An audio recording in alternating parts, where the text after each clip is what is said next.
ముందుగా హెడ్లైన్స్. కొత్తగా ఎన్నికైన కౌన్సిలర్లకు సన్మాన కార్యక్రమంలో ప్రసంగిస్తున్న కేటీఆర్.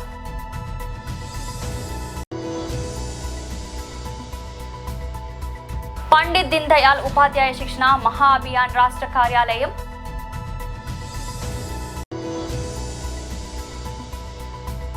వైఎస్ఆర్ సిపి మహిళా విభాగం రాష్ట్ర అధ్యక్షురాలు MLC Varadu Kalyani press meet.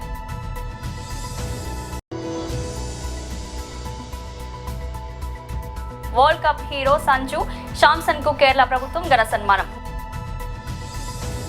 కొత్తగా ఎన్నికైన కౌన్సిలర్లకు సన్మాన కార్యక్రమంలో ప్రసంగిస్తున్న కేటీఆర్. ఈరోజు ఆవునూరు నుంచి కూర్చోండి.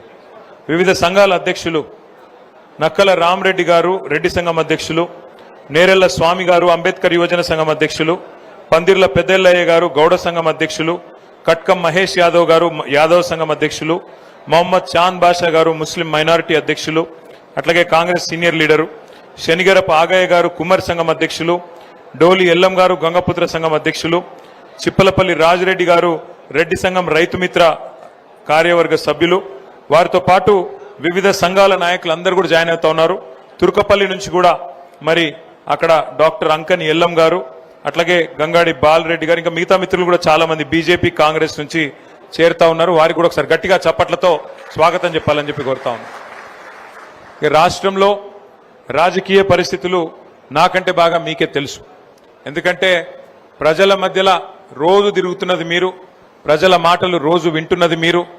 రైతులు ఏమనుకుంటున్నారు, యువకులు ఏమనుకుంటున్నారు, మహిళలు ఏమనుకుంటున్నారు, వృద్ధులు ఏమనుకుంటున్నారు, నాకంటే బాగా మీకే తెలుసు.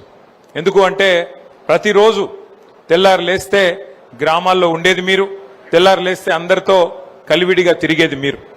ఇవాళ రాష్ట్రం అంతటా కూడా రైతులు అనుకుంటున్న మాట ఒకటే. మార్చి 9వ తారీఖు ఈరోజు 9వ మార్చి. కేసీఆర్ ఉన్నప్పుడేమో రైతు బంధు బ్రహ్మాండంగా డిసెంబర్లో పడుతుండే, నాట్లేసే టైంకి పడుతుండే. కోతల టైంకి వచ్చింది, ఇంకొక 15 రోజులైతే కోతలు మొదలైతాయి. పడ్డదా రైతు బంధు? కేసీఆర్ గారు అందుకే చెప్పిండు, మోసపోతే గోసపడతాం, ఆలోచించుకోండి, జాగ్రత్త కొట్టేయండి అని చెప్పిండు. ఇలా రాష్ట్రం మొత్తం రైతులందరూ ఒకటే మాట అనుకుంటున్నారు, రైతు బంధు బంద్ అయింది, రైతు బంధు బంద్ పెట్టింది కాంగ్రెస్ ప్రభుత్వం. కానీ కొత్త పథకం తెచ్చిండు ముఖ్యమంత్రి రేవంత్ రెడ్డి గారు. కొత్త పథకం, బ్రహ్మాండమైన పథకం తెచ్చిండు. ఆ పథకం పేరేందో ఎరికేనా మీకు? రైతు బంధు లేదట, కానీ రాహుల్ బంధు ఉందట. రాహుల్ బంధు. రాహుల్ బంధు అంటే ఎరికేనా? సంవత్సరానికి 1000 కోట్లు రాహుల్ గాంధీకి ఇచ్చే రాహుల్ బంధు ఒకటి మాత్రం పక్కా ఉన్నది. రైతు బంధు మాత్రం లేదు. 3 సార్లు ఎగ్గొట్టిండు, ఒకసారి కాదు, 2 సార్లు కాదు, ఇది 3వసారి రైతు బంధు ఎగ్గొట్టిండు ముఖ్యమంత్రి.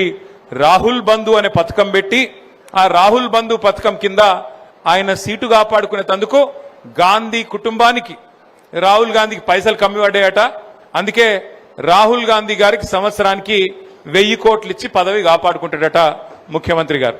పండిత్ దీన్ దయాళ్ ఉపాధ్యాయ శిక్షణ మహా అభియాన్ రాష్ట్ర కార్యాలయం ఇప్పుడు మన దాంట్లో వచ్చింది కాబట్టి 7 రాష్ట్రాలు ల్యాండ్ ఆఫ్ 7 సిస్టర్స్ లో భారతీయ జనతా పార్టీ కార్యకర్తలు కానీ, ఆర్ఎస్ఎస్ కార్యకర్తలు కానీ, విద్యార్థి పరిషత్ కార్యకర్తలు కానీ, మన పరివారం సంబంధించిన ఏ కార్యకర్త అయినా అక్కడ పని చేస్తే వారిని కిడ్నాప్ చేయడము, లేకపోతే చంపేయడము, ఆ విధంగా అక్కడ పీడించేవారు. మరి అటువంటి ఒక నార్త్ ఈస్ట్ ఈరోజు ఏ విధంగా పెరిగింది భారతీయ జనతా పార్టీ ఒకసారి మనం గుర్తిద్దాం. అక్కడ ఉన్నటువంటి 7 రాష్ట్రాలు కూడా, ఒక రాష్ట్రం 100% బుద్ధిస్ట్ రాష్ట్రం, ఒక రాష్ట్రం 100% క్రిస్టియన్ రాష్ట్రం, ఒక రాష్ట్రం 100% ట్రైబల్ రాష్ట్రం, ఒక రాష్ట్రం 100% కమ్యూనిస్ట్ ఉన్నటువంటి రాష్ట్రం ఉంది.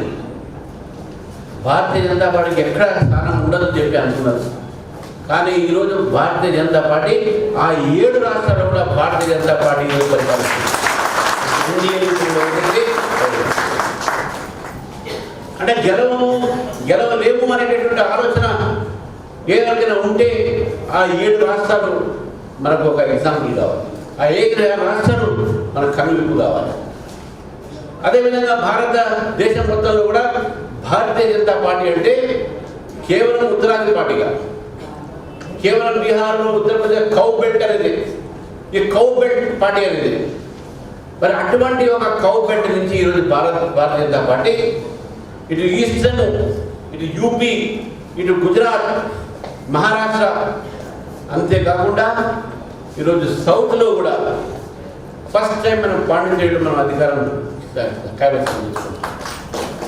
కర్ణాటకలో మనం గతంలో అధికారం వచ్చినాం. మనం కేరళలో మనం ఫస్ట్ టైం ఎంపీ గెలిచిన, ఒక ఎమ్మెల్యే గెలిచిన గతంలో.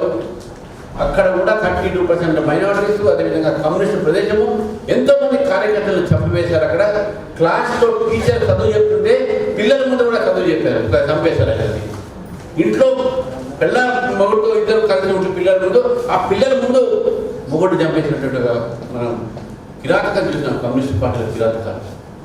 మరి అటువంటి ఒక కేరళలో ఈరోజు త్రివేంద్రం ఒక మున్సిపాలిటీని మనం కైవసం చేసుకుని మున్సిపల్ కార్పొరేషన్. ఇది భారతీయ జనతా పార్టీ పెరుగుదల. ఈ పెరుగుదల యొక్క వ్యక్తిత్వంలో కొంతమంది వ్యక్తిత్వం అయింది కాదు. దీని వెనక త్యాగం ఉన్న విషయాన్ని చూసుకోవాలి. ఈ భారతీయ జనతా పార్టీలో కార్యకర్తలు సైద్ధాంతికంగా వారు చేసినటువంటి త్యాగాలు ఏ విధంగా ఉన్నాయో ఒకసారి మనం ఆలోచిస్తాం.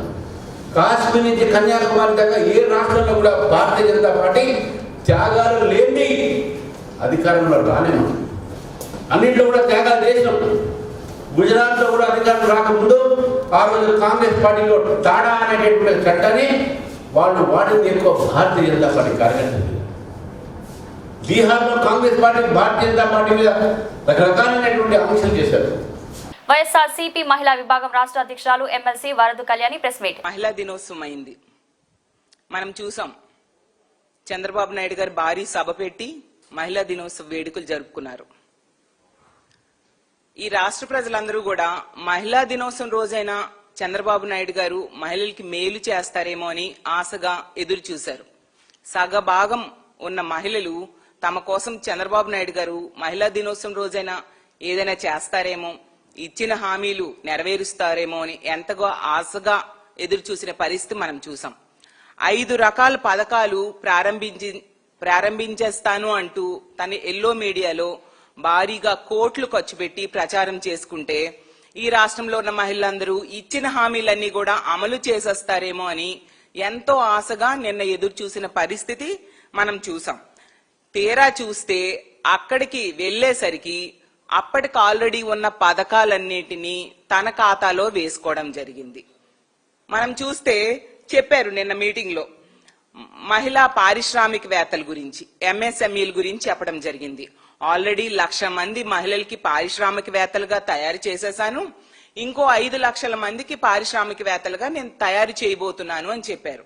నేను ఒకటే అడుగుతున్నాను చంద్రబాబు నాయుడు గారికి, ఈ పారిశ్రామికవేత్తలకి ఏమైనా మీరు 50% సబ్సిడీ ఇచ్చారా లేదా 90% సబ్సిడీ ఇచ్చారా? వాళ్ళు షూరిటీలు, సొంత ఆస్తులు షూరిటీలు పెట్టుకుని పరిశ్రమలు పెట్టుకుంటే దాన్ని మీ ఖాతాలో ఎలా వేస్తారు అని నేను అడుగుతూ ఉన్నాను. ఇప్పటికీ రాష్ట్రంలో ఈ 20 నెలలుగా తీసుకుంటే ఎస్సీ ఎస్టీ పారిశ్రామికవేత్తలు వాళ్ళకి ఇవ్వాల్సిన 800 కోట్ల సబ్సిడీలు ఇవ్వక రోడ్డెక్కి ఆందోళన చేస్తూ ఉండే పరిస్థితి ఉంటే మీరు 1,00,000 మంది పారిశ్రామికవేత్తలుగా మహిళల్ని తయారు చేశాను అని ఎలా చెప్తారు?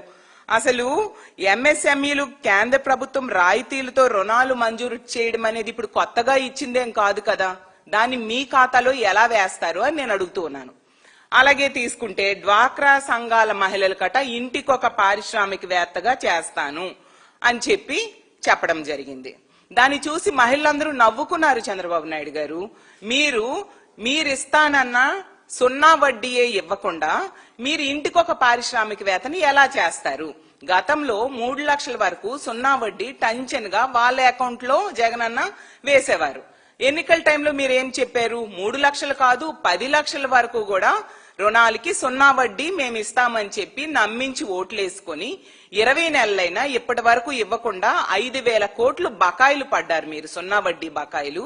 ఈ రోజు డ్వాక్రా సంఘాలు మీ నాయకత్వంలో, మీ కూటమి పాలనలో వాళ్ళ పరపతి తగ్గిపోయింది, వాళ్ళ పొదుపు కూడా తగ్గిపోయింది, బ్యాంక్స్ లోన్స్ ఇవ్వడం తగ్గించేశాయి. అలాగే తీసుకుంటే వాళ్ళ పొదుపు కెపాసిటీ 479 కోట్లు పొదుపును కూడా తగ్గిపోయింది.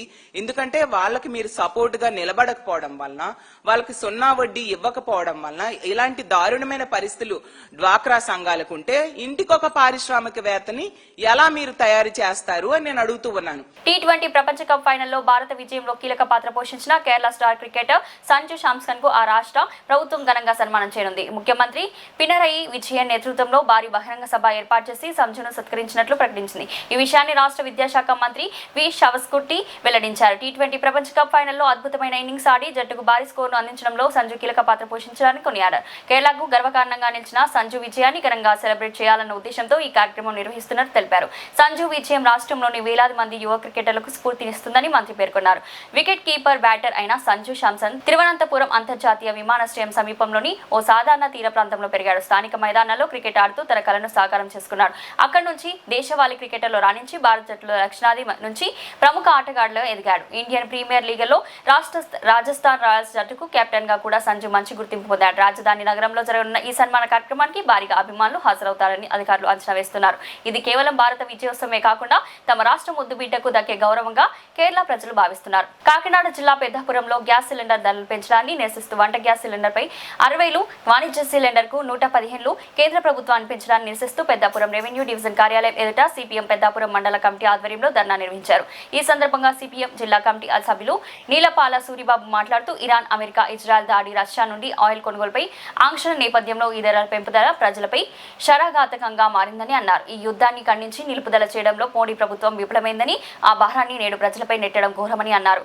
ఇప్పటికే నిత్యావసర సరుకుల ధరలు పెరిగి సతమతమవుతున్న సామాన్యులపై వంట గ్యాస్ ధర పెంపు పెద్ద దెబ్బ అని, అలాగే ఉపాధి కోసం తోపుడు బళ్ళు, ఇతర చిన్న చిన్న వ్యాపారాలతో పొట్టగడుపుకుంటున్న చిరు వ్యాపారులను వాణిజ్య సిలిండర్ ధర పెంపు తీవ్ర నష్టం కలిగిస్తుందని పేర్కొన్నారు.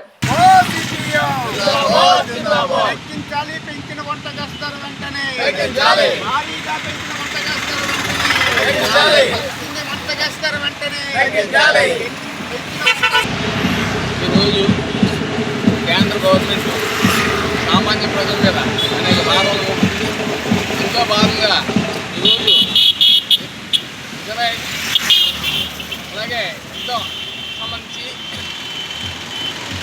ఈ యుద్ధం పేరు మీద ఇప్పటికే అనేక నష్టం జరుగుతుంది భారతదేశానికి. ఈవేళ వంట గ్యాస్ రేట్ పెట్టి సామాన్య ప్రజల మీద బాధలు పడుతుంది. ఈ బాధలకు వ్యతిరేకంగా సిపిఎం పార్టీ ఆధ్వర్యంలో ఈరోజు ధర్నా జరుగుతుంది. ముఖ్యంగా వంట గ్యాస్ 880 రూపాయలు ఉంటే గ్యాసు 60 రూపాయలు పెట్టి 940 రూపాయలు చేశారు. అలాగే వాణిజ్య గ్యాసు 115 రూపాయలు పెంచారు. యుద్ధం వల్ల సామాన్య ప్రజలకి అనేక నష్టాలు వస్తాయని అనేక సందర్భాల్లో రుజువైంది. ఈవేళ ఏ దేశ సమస్య అయినా యుద్ధం కాకుండా శాంతియుతంగా పరిష్కరించుకోవాల్సి పోయి ప్రతిదానికి అమెరికన్ సామ్రాజ్యవాదం యుద్ధానికి ప్రేరేపిస్తూ ప్రజానీకానికి నష్టం చేకూర్చే విధానం చేస్తుంది. భారతదేశంలో ఈవేళ ఈ యొక్క యుద్ధం సంబంధించి ఈవేళ మోడీ కేంద్ర గవర్నమెంట్ గ్యాస్ రేటు ఈవేళ పెంచారు.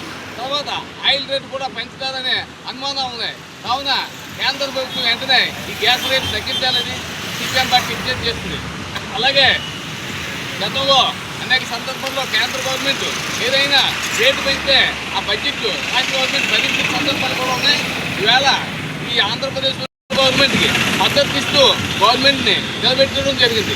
అంతర్జాతీయ మహిళా దినోత్సవం సందర్భంగా అంబర్పేట న్యూ పటేల్ నగర్ కమ్యూనిటీ హాల్లో బీఆర్ఎస్ ఉద్యమగాడు మల్లికార్జున్ యాదవ్ ఆధ్వర్యంలో నిర్వహించారు. ఈ కార్యక్రమంలో ముఖ్య అతిథిగా ఎమ్మెల్యే కాలూరి వెంకటేష్ పాల్గొని పారిశుద్ధ కార్మికులకు, ఆశా వర్కర్లకు మరియు అంగన్వాడీ కార్మికులకు చీరలు పంపిణీ చేశారు. ఈ సందర్భంగా ఎమ్మెల్యే కాలూరి వెంకటేష్ కు ఆశా వర్కర్లు తమకు 2 నెలల నుంచి జీతం రావడం లేదని, తమకు జీతాలు వచ్చేలా చర్యలు తీసుకోవాలని కోరారు. స్పందించిన ఎమ్మెల్యే కాలూరి వెంకటేష్ ఈ అసెంబ్లీ సమావేశంలో తమ సమస్యలను అసెంబ్లీలో వినిపిస్తానని, ఆశా వర్కర్లకు జీతాలు వచ్చేలా చర్యలు తీసుకుంటానని ఆయన తెలిపారు. ఈ సందర్భంగా ఎమ్మెల్యే కాలేరు సృష్టికి మూల మహిళ లేని మనుగడ లేదని, ఈనాడు మహిళలు అన్ని రంగాల పురుషులతో సమానంగా ధీటుగా పనిచేస్తున్నారని, అందుకు నిదర్శనం ఈ రోజు పారిశుద్ధ కార్మికులకు, ఆశా వర్కర్లకు శాలువతో సన్మానించడం, వారికి చర్యలు పంపిణీ చేయడం సంతోషకరమని వాళ్ళు తెలిపారు. నియోజకవర్గ ఎమ్మెల్యే గౌరవనీయులు కాలేరు వెంకటేశ్వర గారి సూచన మేరకు ఈరోజు జిహెచ్ఎంసి శానిటైజర్ మన వర్కర్స్ మరియు ఆశా వర్కర్లకి మహిళా వర్కర్లకి ఈరోజు నేను బీఆర్ఎస్ ఉద్యమ నాయకుడు మల్లికార్జున యాదవ్ నా ఆధ్వర్యంలో చీరల పంపిణీ చేయడం జరిగింది. ఈ నిత్యం ప్రజలకు సేవ చేసే ఆశా వర్కర్లు కానీ జిహెచ్ఎంసీ శానిటైజర్ వర్కర్లకు కానీ నాకు సేవ చేసుకునే భాగ్యం ఈరోజు కలిగినందుకు నేను అంబర్పేట ఎమ్మెల్యే గారికి మరియు ప్రజలకు కృతజ్ఞతలు తెలియజేస్తున్నాను. ఇదే విధంగా మహిళలను గౌరవించుకుంటూ నిత్యం ఏదైతే ప్రజలకు సేవ చేసే జిహెచ్ఎంసీ వర్కర్లకు కానీ ఆశా వర్కర్లకు కానీ ప్రజలు రుణపడి ఉంటారు. మేము కూడా మా తరఫున సంపూర్ణంగా వాళ్ళకి మద్దతు తెలియజేస్తాం. ఈరోజు ఆశా వర్కర్లకి వివిధ సమస్యలు వాళ్ళు తెలియజేసారు.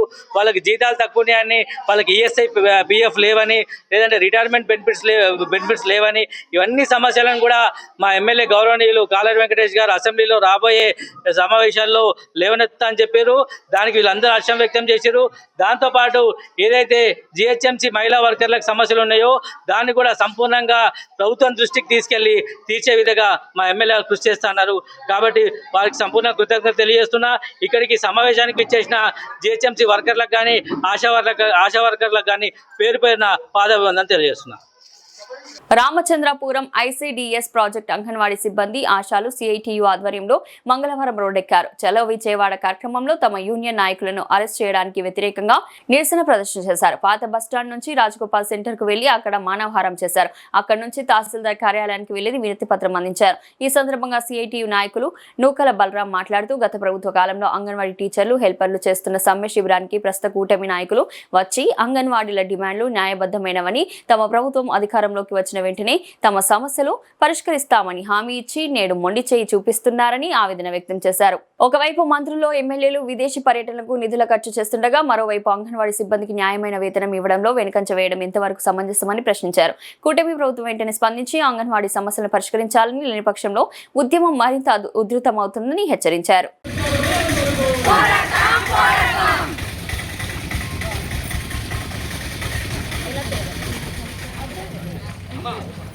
ఇది పెట్టి మీరు అందరూ అలా తిరిగి వరండాలో దాకా వెళ్ళిపోండి.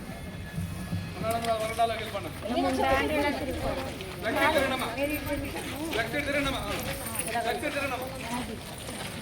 అలా మొత్తం ఆ వరండాకి ఎక్కండి.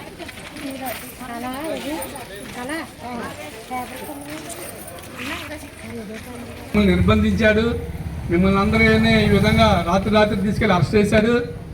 ఇవన్నీ చెప్పుకొచ్చాడు ఆయన. మా ప్రభుత్వం వస్తే అలాంటిది ఏముండదు, మీకు ఏ న్యాయమైన డిమాండ్స్ ఏమన్నా అన్ని నెరవేరుస్తాము, మీకు ఇచ్చే జీతం చాలా తక్కువ, మన ప్రభుత్వం రాగానే మొత్తం మీకు పెంచుతామని చెప్పారు కదా, ఆయన హామీనే కదా. నేను చెప్పలేదు అంటే లేదు, ఎందుకంటే ఈ రోజున అంతా వీడియోలు అన్నీ ఉన్నాయి కదా. మరి అవన్నీ చూపిస్తానో సిగ్గుపడాలా, మనసాక్షి ఉంటుంది కదా ప్రతి ఒక్కళ్ళకి. ఏదేమైనప్పటికీ నన్ను ఏం చేస్తారులే అని నీ అంతలాగా ఉంటే హిట్లర్ లాంటి వాళ్ళే కూలిపోయారు. మీరు పెద్ద లెక్కేం కాదు.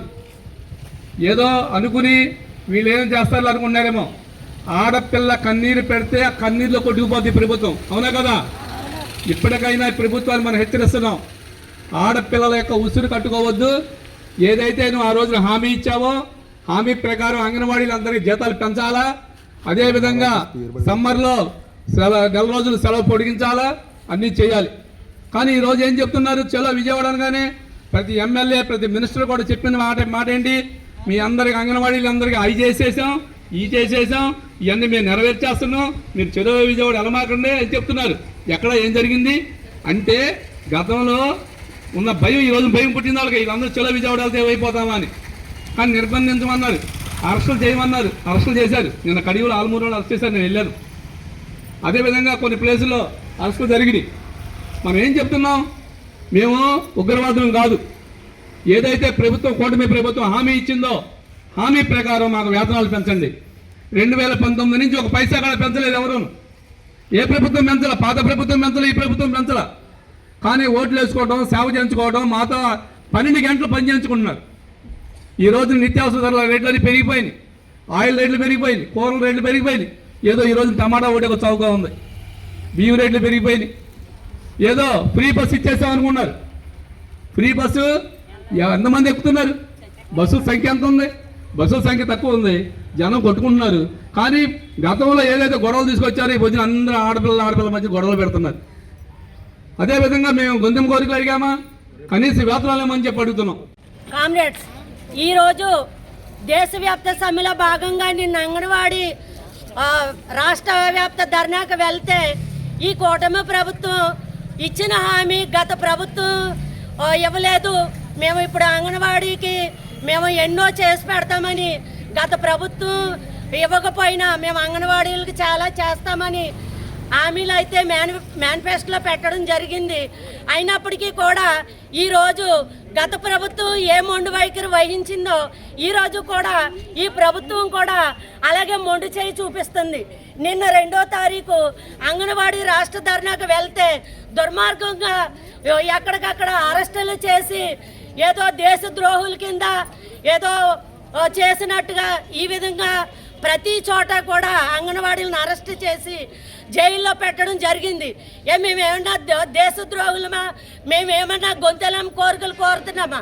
మేము బ్రతకడానికి, మేము తినడానికి, ప్రజల సేవ చేయడానికి మాకు తిండి పెట్టమని అడుగుతున్నాం. ధరలు చూస్తే ఆకాశాన్ని అంటున్నాయి.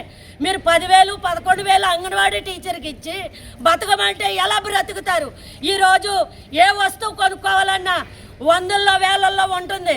10,000 రూపాయలు, అందులో సగం 5,000 రూపాయలు అంగన్వాడీ టీచర్స్కి అందరికీ గృహాలు లేవు. అద్దెలకు 5,000 వెళ్ళిపోతున్నాయి, 5,000 ఉన్నాయి. అంగన్వాడీ టీచర్స్కి సంక్షేమ పథకాలు లేవు, అలాగే ఆశా వర్కర్లకు కూడా లేవు. ఈ విధంగా ఈ ప్రభుత్వం ఏదో 1,000 రూపాయలు ఇచ్చేసినట్లుగా మీరైతే ఒకరోజు 90,000 ఖర్చు పెట్టుకోవచ్చు. మీరు ఇంట్లో అద్దెలు 50,000 కట్టుకోవచ్చు. నెలకు రీఛార్జ్ 300. మీకు ఎంత కావాల్సి వస్తుంది? 90,000 కావాల్సి వస్తుంది. అదే ఆశా వర్కరు నెలంతా 300 రూపాయలతో బతకమని. ఎంత సిగ్గుచేటు! ఎప్పటికైనా మీరు సిగ్గు తెచ్చుకుని మాకిచ్చిన హామీలు ఏవైతే ఉన్నాయో ఆ హామీలన్నీ నెరవేర్చాలి. బులెటిన్ ముగించే ముందు హెడ్లైన్స్ మరోసారి. కొత్తగా ఎన్నికైన కౌన్సిలర్లకు సన్మాన కార్యక్రమంలో ప్రసంగిస్తున్న కేటీఆర్.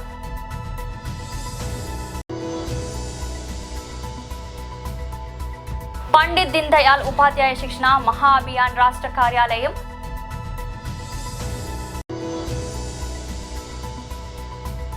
వైఎస్ఆర్సీపీ మహిళా విభాగం రాష్ట్ర అధ్యక్షురాలు MLC Varadu Kalyani press meet.